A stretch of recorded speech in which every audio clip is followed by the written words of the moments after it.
Friends ഇത് പറ. കോവയ്ക്ക ഉപ്പിലിട്ടത്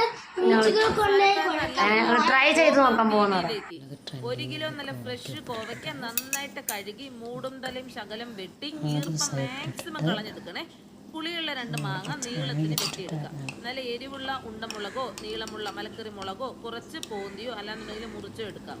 കഴുകി ഉണക്കിയ ചില്ലുകുപ്പിയിലേക്ക് കുറച്ച് മാങ്ങ കുറച്ച് കോവയ്ക്ക മറിച്ചും തിരിച്ചും മറിച്ചും ഇട്ട് നമുക്ക് അടുക്കിയെടുക്കാവുന്നതാണ്. എല്ലാം നിറച്ചെടുത്തതിന്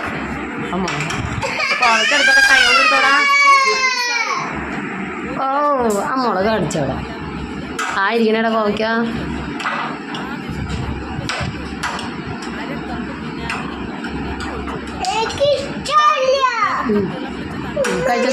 കഴിച്ചു നോക്കിയേ. അരി കഴിച്ചു. അങ്ങനെയുണ്ട് കോവയ്ക്ക കഴിച്ചു നോക്കിയേ.